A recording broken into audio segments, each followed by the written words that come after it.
Hai Bun, Assalamualaikum warahmatullahi wabarakatuh. Ketemu lagi dengan saya Ida di Mama Asik. Video kali ini aku akan berbagi tips menaikkan berat badan bayi untuk bayi ASI eksklusif.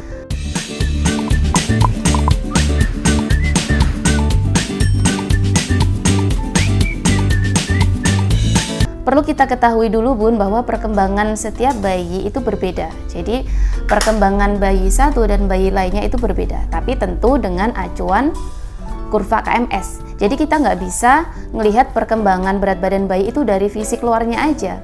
Jadi kita harus pakai acuan kurva KMS untuk menentukan bahwa bayi ini tumbuh sesuai dengan usianya atau tidak. Caranya bagaimana? Caranya dengan kita timbang berat badan bayi kita setiap bulannya. Kalau di saya itu, di daerah saya itu kebetulan tiap bulannya itu ada posyandu. Jadi bayi saya itu tiap bulannya saya bawa ke posyandu supaya saya tahu perkembangan bayi saya, apakah bayi saya tumbuh sesuai usianya atau tidak, seperti itu ya. Jadi kita nggak bisa melihat bayi kita ini tumbuh sesuai usianya itu dilihat dari fisik luarnya aja. Nah, kali ini aku akan berbagi tips menaikkan berat badan bayi yang ASI eksklusif. Yang pertama adalah perbaiki pelekatan dan posisi menyusuinya.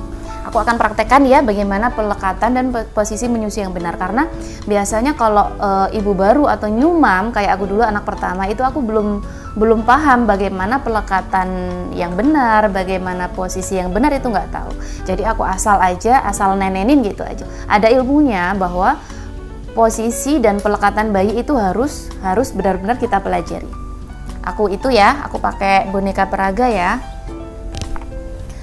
Jadi untuk posisi menyusui yang benar itu adalah kita posisikan bayi seperti ini ya, lurus antara telinga bayi dan bahu bayi ini lurus berada di satu garis lurus, sejajar satu garis lurus seperti ini. Kemudian perut bayi ini menempel di perut ibunya. Perut bayi menempel di perut ibunya ya. Kemudian bayi ini, kenapa kok telinga dan bahu bayi ini harus di satu garis lurus? Supaya bayi ini nggak noleh gini loh Bun. Kalau misalkan bayi terlentang, kemudian kepalanya kita tengokkan kan noleh. Kita bayangkan saja kalau kita minum, kita orang dewasa minum, bayi kepala kita noleh, enak nggak? Tentu nggak enak kan ya. Jadi kita luruskan telinga, pundak bayi sejajar satu garis lurus. Ini untuk bayi newborn, karena kalau untuk bayi 3 bulan ke atas itu biasanya bayi bisa mengeksplor dan dia menentukan posisinya sendiri gitu ya. Itu untuk posisi. Untuk pelekatan menyusui yang benar itu bayi itu menyusu tidak pada putingnya. Nah, itu kuncinya. Kunci pelekatan itu adalah bayi menyusu tidak pada putingnya.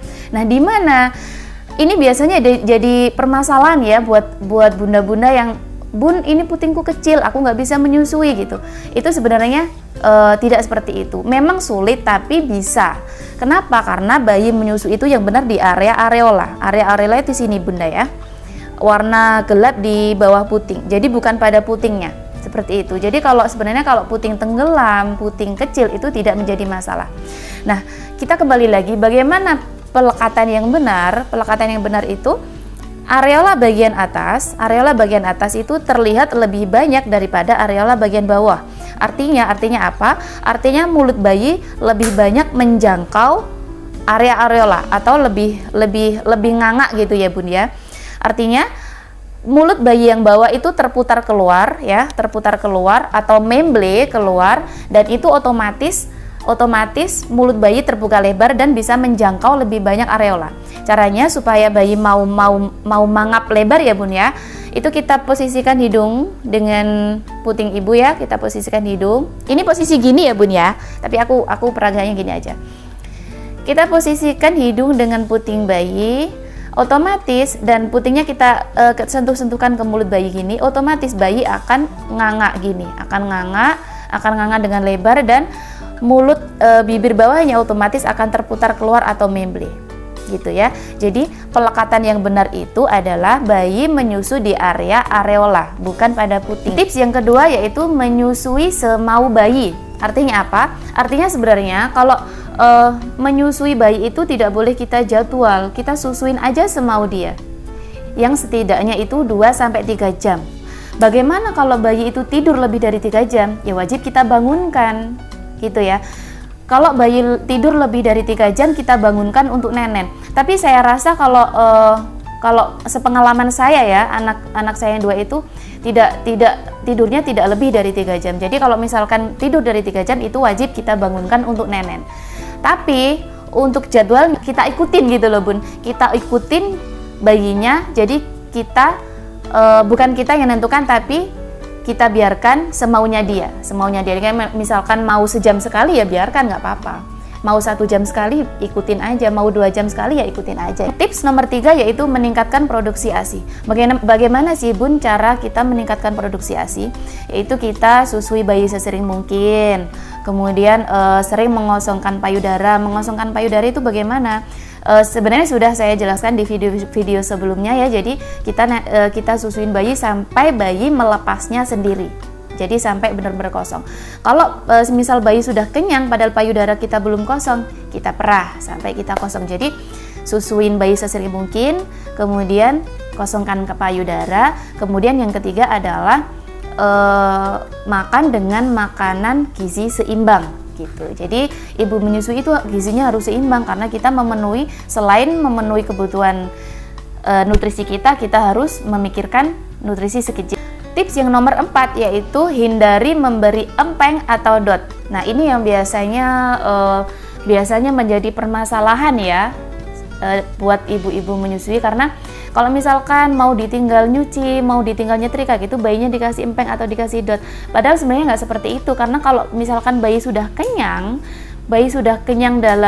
kenyang setelah menyusu itu bayi tidak perlu ditambah empeng. Karena apa? Karena nanti akan berpengaruh untuk proses selanjutnya. Kenapa saya bilang berpengaruh dengan proses selanjutnya? Karena empeng dan dot itu berpotensi atau memicu bayi bingung puting. Tips yang nomor 5 yaitu pastikan bayi menyusu sampai payudara benar-benar kosong. Ini artinya kita biarkan bayi menyusu itu sampai dia melepaskan sendiri Bunda. Jadi kurang lebih 15-20 menit lah ya. Jadi kalau misalkan kita rasa bayi kita menyusu sudah 15-20 menit misalkan dan dia sudah melepaskan sendiri, itu insya Allah bayi sudah kenyang ya, dan payudara kita sudah kosong. Nah kita tawarkan ke payudara yang sebelahnya. Kita tawarkan, kalau masih mau berarti bayi belum kenyang. Kita lanjut nenen ke payudara sebelahnya. Nah biasanya kalau di payudara yang kedua ini belum sampai benar-benar kosong, bayi sudah melepas karena memang sudah kenyang ya. Nah sisanya itu kita perah. Karena masih ada sisa-sisa ASI di dalam. Nah ini kita pastikan bahwa payudara kita ini sudah benar-benar kosong. Nah untuk tips yang terakhir yaitu kita luangkan lebih banyak waktu dengan si kecil. Kalau kita full mom ya Bun ya. Kalau kita full mom itu insya Allah lebih banyak waktu ya untuk si kecil. Jadi kalau di sela-sela kerjaan kita main dengan si kecil, kita bercanda, kita kuatkan bonding dengan si kecil.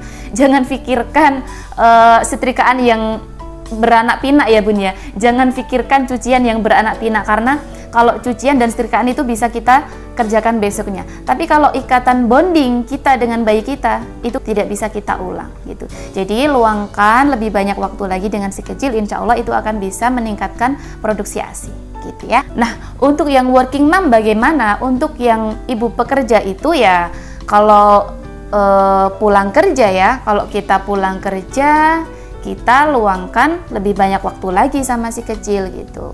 Jadi kalau kita kerja kan si kecil misalkan sama neneknya atau sama pengasuhnya ya, kalau pulang kita bersihkan badan kita, nah kita lanjut nenen bayi dan lanjut main sama bayi kita ya Bun ya.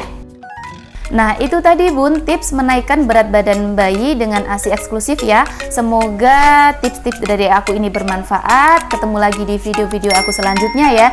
Jangan lupa subscribe ya. Assalamualaikum warahmatullahi wabarakatuh.